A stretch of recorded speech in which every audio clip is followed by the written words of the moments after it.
നോക്കണേ? മേഴത്തൂർ ഭഗവതിയെ നോക്കിക്കാണായിരുന്നു. ചോദിച്ചോളൂ, എന്തുവരെയാ വേണ്ടത്? ഇന്നലെ ഉറങ്ങി തുള്ളുമ്പോ ചോദിക്കായിരുന്നില്ലേ?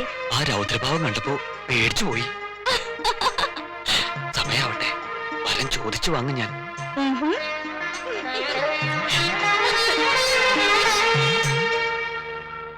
പാരമ്പര്യമായിട്ട് മേഴത്തൂർ മഠത്തിനൊരു സൽപ്പേരുണ്ട്.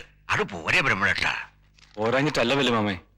ഹരി ഇങ്ങനെ ഒരു പോസിബിലിറ്റിയെ കുറിച്ച് പറഞ്ഞപ്പോ ഹരി ആള് നിന്റെ അളിയനൊക്കെ തന്നെയാ, പക്ഷെ അവൻ വട്ട. എന്താ ഇവിടെ ഒരു ഗൂഢാലോചന? ബ്രഹ്മദത്തൻ ചില പ്രോജക്ടുകളെ കുറിച്ച് പറയായിരുന്നു. ഈ സായിപ്പന്മാര് ചാടി വീഴുന്ന പരിപാടികളത്രേ. അയ്യോ, സായിപ്പന്മാരെ ചാടിക്കുക, വീഴ്ത്തുക, പിന്നെ ചികിത്സിക്കുക, അതൊക്കെ ഭയങ്കര റിസ്ക് അല്ലേ ഏട്ടാ? മുത്തശ്ശ, എങ്ങനെ ഉണ്ടായിരുന്നു ഇന്നലെ എന്റെ പരാക്രമം? ആരെങ്കിലും ഉപദ്രവിച്ചോ? ഞാൻ എന്റെ മോള് ആരും ഉപദ്രവിച്ചിട്ടില്ല. കണ്ടോ, നീ ഒരു ഒറ്റക്കൊമ്പന് തെക്കേ പഠിപ്പുരയിലെ ഓപ്പോൾ പറഞ്ഞു. പരിചയപ്പെടണ്ടേ നിനക്ക്?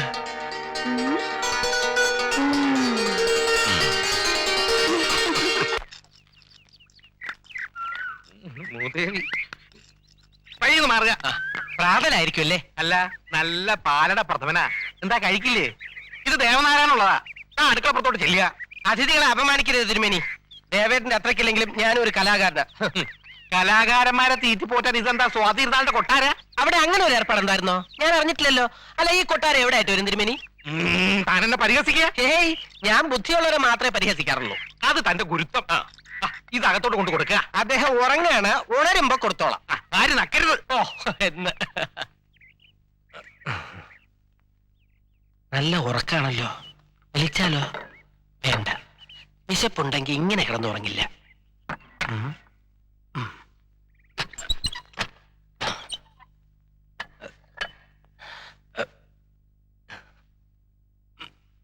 പൂരവും പഞ്ചവാദ്യം തകിലടിയും താലപ്പൊലിയും ഒക്കെ ഉപേക്ഷിച്ച് ഇവിടെ തന്നെ അങ്ങോട്ട് പൊറുതിയാക്കിയാലും തോന്നുക ഇതൊക്കെ കാണുമ്പോ. കുഴമ്പ് തേച്ചുള്ള കുളി, നെയ്യിട്ട കുത്തിരിക്കഞ്ഞി, ഉപ്പിലിട്ട മാങ്ങ. രണ്ട് കാര്യത്തിന്റെ കുറവേ ഇവിടെ ഉള്ളൂ. ഒന്ന് എന്റെ അമ്മിണി, രണ്ട് ഇത്തിരി മീൻകറി. ഒരു ലേശം കോഴിയിറച്ചും കൂടി ആയാലോ? അതൊക്കെ ബുദ്ധിമുട്ടാവില്ലേ? അതാരാ ചോദിച്ചത്? മഠമല്ലേ? അശരീരിയാവും. അശരീരല്ല, ഞാനാ ചോദിച്ചേ. വല്ലാതെ വിശന്നോണ്ട് എടുക്കട്ടെ ദേവേട്ടന്? വിശപ്പില്ല, നീ കഴിച്ചോളൂ.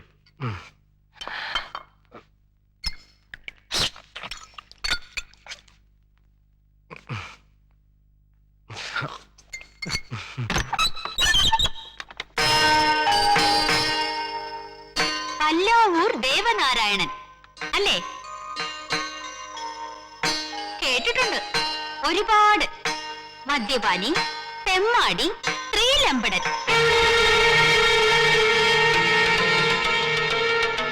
ഇടം കൈ ശുദ്ധിയില്ലാത്ത, സാത്വിക ഭാവമില്ലാത്ത, സ്വന്തമായൊരു മേളം മെനഞ്ഞെടുക്കാൻ പോലും കഴിഞ്ഞിട്ടില്ലാത്ത താങ്കൾക്ക് ആരാണ് ഹേ താളവാദ്യ കലയുടെ കുലപതി എന്ന പട്ടം ചാർത്തി തന്നത്?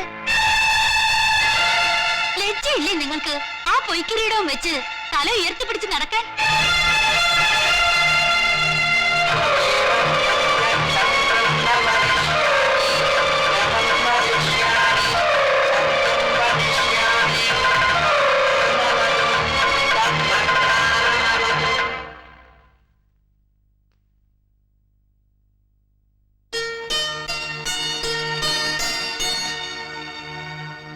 ക്ഷമിക്ക, പറഞ്ഞതൊക്കെ നാട്ടിലെ അസൂയക്കാരും അച്ഛന്മാരും ഒക്കെ താങ്കളെ കുറിച്ച് പറഞ്ഞു നടക്കുന്ന അപവാദങ്ങളാണ്. ഞാനതെന്തിനിവിടെ ആവർത്തിച്ചെന്ന് ചോദിച്ചാ കേട്ടിട്ടുണ്ട് ക്ഷിപ്രകോപിയാണെന്ന്. ആ വീരരസം ഒന്ന് നേരിട്ട് കാണാൻ വേണ്ടി മാത്രം. മാപ്പാക്കണം. പറഞ്ഞത് നന്നായി. ഇന്നലെ രാത്രി കണ്ടതാണ് ഞാൻ നിന്റെ പ്രാണസങ്കടം മുഴുവൻ. കേട്ടതാണ് തിരുമേനിയിൽ നിന്ന് നിന്റെ കണ്ണീരിന്റെ പുരാണം. അതോർത്ത്, ആ ഒരൊറ്റ കാര്യം ഓർത്ത് സർവേശ്വരന്മാരെ മനസ്സിൽ ധ്യാനിച്ച് ക്ഷമിക്കുകയായിരുന്നു ഞാൻ.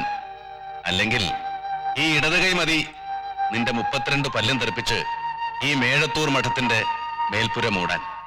വിരൽത്തുമ്പത്ത് മാത്രമല്ല, നാത്തുമ്പത്തും സരസ്വതി. കുറച്ചു നാളത്തേക്കാണെങ്കിലും ഈ മേഴത്തൂർ മഠത്തിൽ വന്ന് അവതരിച്ച് അനുഗ്രഹിച്ചതിന് നന്ദി.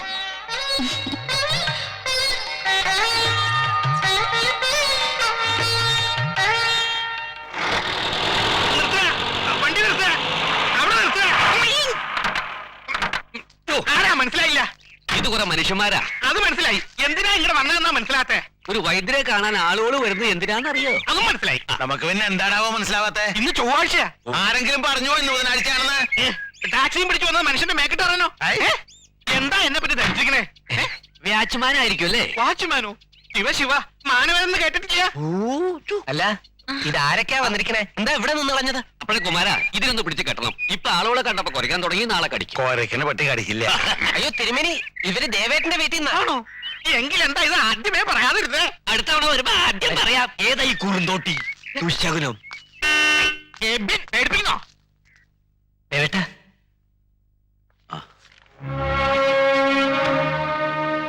വേണ്ട, ഇരുന്നോളൂ.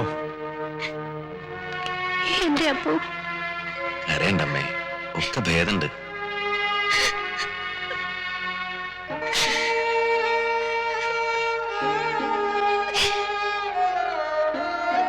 നീ പോന്നതിന് ശേഷം ഒന്നും ഉറക്കമില്ല ഇവൾക്ക്. സദാസമയം കരച്ചിലും പ്രാർത്ഥനയാ. അമ്മയ്ക്ക് സുഖാണോ?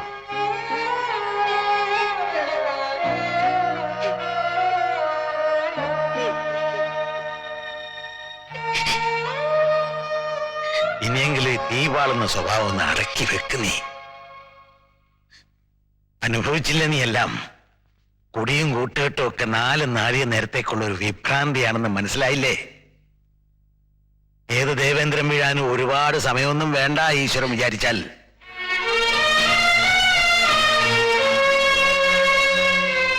ഇവിടെ നിങ്ങൾ എന്റെ കുട്ടിക്ക് ഇല്ല, ഈ ദീനപ്പാഴടുത്ത് നീ ഒന്നും മിണ്ടണില്ല.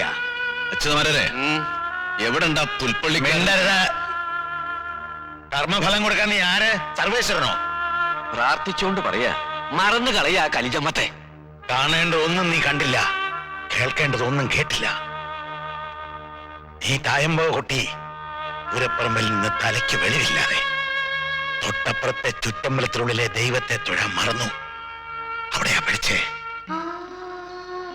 കുറ്റപ്പെടുത്തുകയല്ല ഞാൻ. ഗുരുവായൂരപ്പനാ അറ്റുപോയ നിന്റെ ആയുസ് തുന്നിക്കെട്ടി തന്നത്. അത് മറക്കരുത് നീ.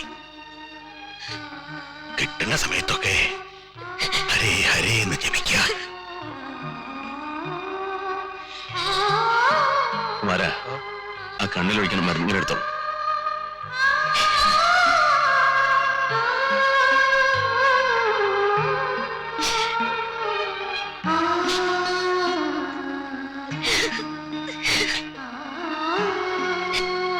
ആരും എന്റെ കുട്ടിയെ വിഷമിപ്പിക്കരുത്. ഒഴിച്ചേട്ടെ. വേണ്ട, തിരുമേനെ ഒന്ന് കാണണം. എന്നിട്ട് അധികം വയ്യാതെ ഞങ്ങളങ്ങ് ഇറങ്ങും. ആകരുതേ, വരിക.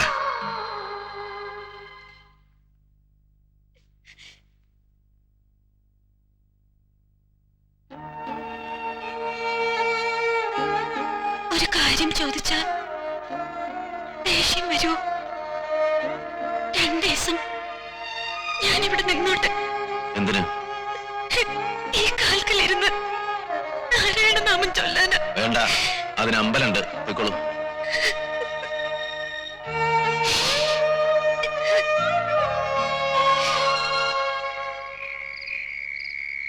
കഷായം. തിരുമേനി വരുന്നുണ്ട്.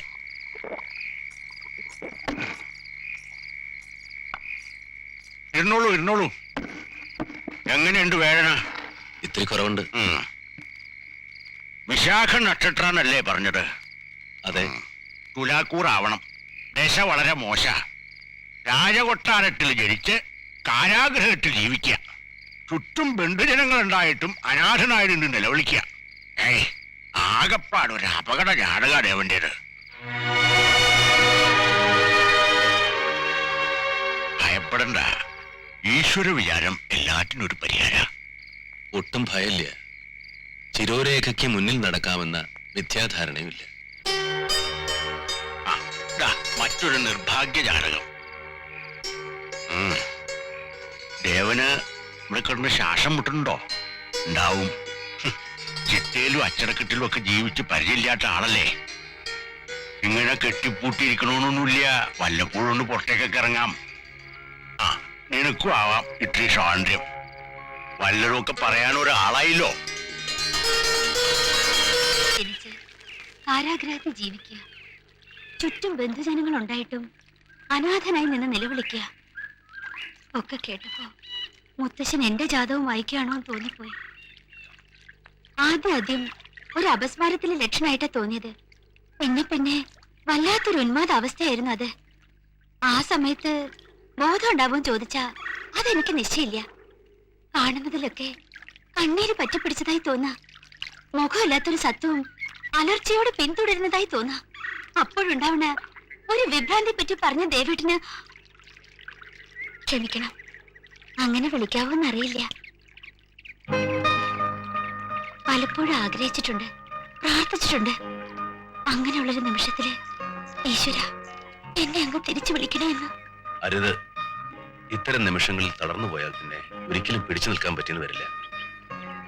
ഈ മഹാപ്രപഞ്ചത്തിലെ ഒരു മൺതരയിൽ പോലും അദൃശ്യമായ ഒരു ഈശ്വര സാന്നിധ്യം. ആ വിശ്വാസത്തെ മുറുകെ പിടിക്കുക. മനസ്സ് ഭസ്മം തൊട്ട് തുടച്ചു മെനിക്ക് വെക്കുക.